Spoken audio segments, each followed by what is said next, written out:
right, man, we back. Episode 10. Road to 5,000. Feeling better, a lot better. Finally got completely over whatever that sickness was, whether it was the flu or cold. Finally got over it completely. Okay. Got paid Wednesday. You know what I'm saying? This is how much I got paid. Okay. It's a pretty nice check. We doing well as far as these paychecks. We doing well as far as these paychecks. This is the update on my savings. Here's the update on my checkings. Here's the interest that I'm getting on my savings. 3.3% is great. But anybody that has a high yield savings account, they know that these percentages, they fluctuate. So, 1 year, it might be 4.2% on your money. 1 year, it might drop down to 3.7, might go back up to like 3.8. It just fluctuates if you have a high yield savings account. If you have a regular savings account, your percentage on your money is like 0.1. Like no bullshit. No bullshit. It's literally 0.1. Like you're getting no real interest on your money if you have like traditional bank savings account. You're getting no interest on your money. So in another video, I explain why it's better to switch over to a high yield savings account. But besides that, I don't want to get ahead of myself. Here's my expenses so far since getting paid on Wednesday. And you notice something, I only spent money on Uber Eats that one day. Only on that one day, I spent money on Uber Eats.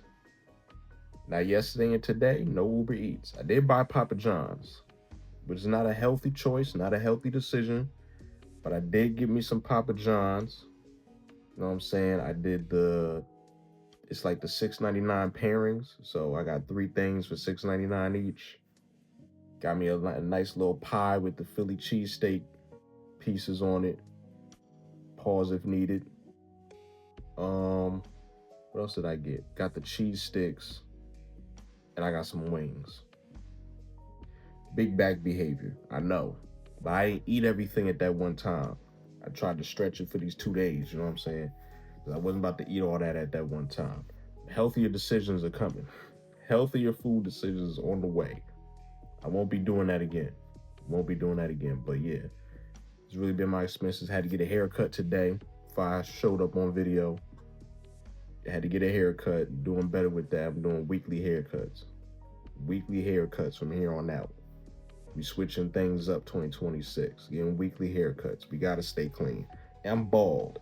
Not taking my hat off, but I'm bald, okay? So you're probably thinking why this nigga spent $45 for the cut.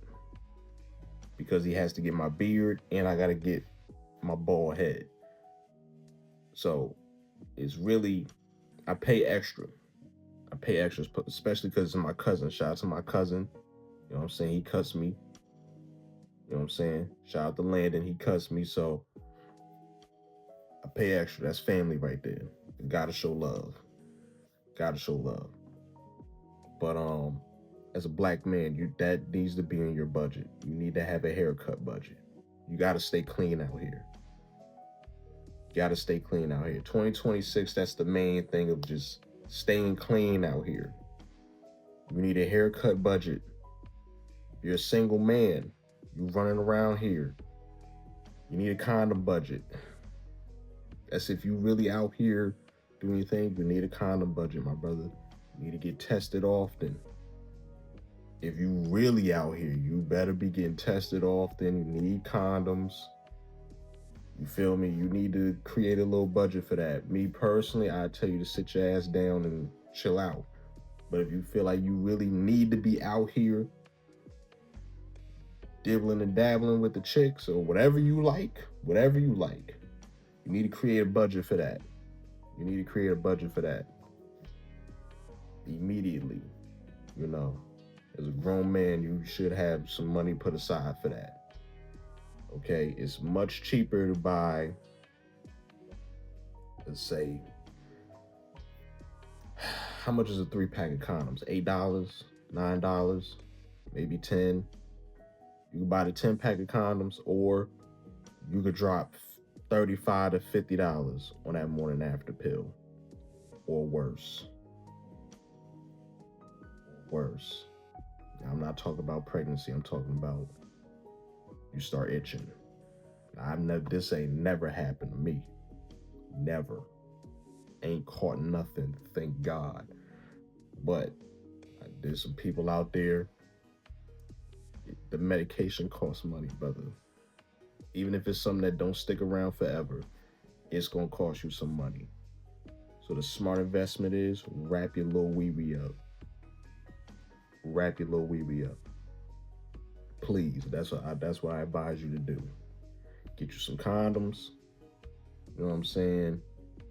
Put some money to the side, because you got to take them on dates. If you ain't taking women at least to go get something to eat before you thrash them, you're not really a grown man. I don't know how you're moving out here, but that's not grown man behavior. You shouldn't even be dibbling dabbling with those type of chicks. You know what I'm saying? Unless you paying for coochie now. I don't know if some of y'all are into streamers. I saw Marty Too Hottie telling Stable Ronaldo about the $40 spot. I had no idea there was a 40 spot. I heard it used to be called the 20 spot, but inflation now, it's the 40 spot.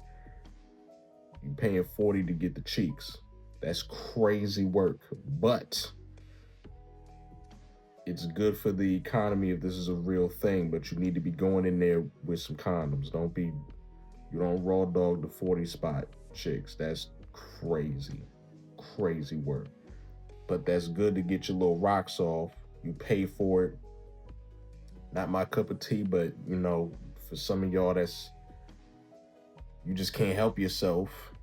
You know what I'm saying? And using the lotion just ain't enough for you. You need to go get your rocks off for real. Go find whatever the 40 spot is at. Go find the 40 spot. Pay for the $10 pack of condoms. Go to the 40 spot. You spent $50 to get your shit off. You spent $50 to get your shit off. A lot easier than spending $300, $400 on a date. And if shorty ain't really feeling you, now you feeling some type of way. It's a better investment. Not for me. It's not my cup of tea, but for other niggas, yeah. If I was 21, 22, this is a different story. But at 28, I can't do the 40 spot. I can't do that. It's not for me. Not for me, but it's a smarter investment for men that are out there dating. I know some people are like, yo, this is a crazy topic to even discuss, but this is a real thing. We talking finances, we talking money. Sometimes you got to talk about the dating scene. This is real talk. Dating is an investment. It's a wild way to look at it like that, but it's an investment. If you take it serious, if you're taking it serious, it's an investment. And you got to be smart with where you invest your time and money at. So that's my only message as far as that, As far as I'm concerned, I'm single, but I ain't paying for cheeks. I'm beating my shit before I pay for some ass. Straight up. That's just me. I don't judge none of y'all. And sometimes I might advise you to just go pay for it, just to make it easy on your life. It is what it is. Everything is situational, man. Everything is situational. That was a long tangent. But now I'm going to discuss the 401k situation. So, what you got in your 401k and what you physically have is two different things. A 401k, you really don't have immediate access to a 401k. It's very difficult to get immediate access to your 401k because if you take money out of it, you have to pay it back. That shit is like a loan. You have to pay it back. 401k is a retirement savings account, basically. You put money in there, but it's towards your retirement. It's not for you to just easily go in there, take the money out, and just do whatever you want. No. It's really for retirement. So in my 401k, which I was stupid to not get it when I first got my job when I was 19. It's only at like 5,200. Now 5,200 ain't bad, but it could have been a lot more had I opened the account when I first got my job. I just didn't like the concept of 401k. I can't even access the bread. Like, I was just really ignorant at that time. But once I got educated, it was like, all right, I need to go open this 401k account. So for the last, I think, 2.5 years, my 401k account, I was doing like 3%. I doing 3%, and then recently I bumped it up to 5%. Take 5% of my checkout, put it over there. So really, right now, I'm it's solid. It's solid. 5,200 is solid, but it could have been 20 plus had I was smart. Because my job, I have an employer match. They match my contribution. So if $50 comes out of my check, they match my $50. Now is you know, it's a beautiful thing. It's a beautiful thing if your job has that. And if your job does, take full advantage of it. Take full advantage of that. So right now, really, I have the 5K, but it's in my 401k. I'm trying to get the 5K actually physically in my own savings account that I can access. So that's another thing for everybody to understand, that whatever's in your 401k or whatever retirement plan you do have, that is your money. That is still technically your money. So you might technically not even be broke. Really think about it. You might not even really be dead broke. You just have the money in the 401k account. And you got to have an actual good reason to access that money. But please believe, you have to pay that money back, because they look at it as a loan. Now, in another video, I will get into all the different type of accounts and the ones that have the easier access to them, and whether you could open that type of account or not with, your employer. But 401ks, man, don't sleep on them. Don't sleep on them. Take full advantage of them. Do your research on them. If you got a job, ask your employer, ask your manager, your boss, whoever. Ask them about it and open the account, man. Do it immediately. Do not sit on it, because that's guaranteed easy money. They taking that money out. You won't even notice it. Literally, you won't even notice it. And it's not taxed. That is money that is not taxed. So definitely take full advantage of it. And that's the episode for today, man. I'm going to see y'all next week. Y'all be easy.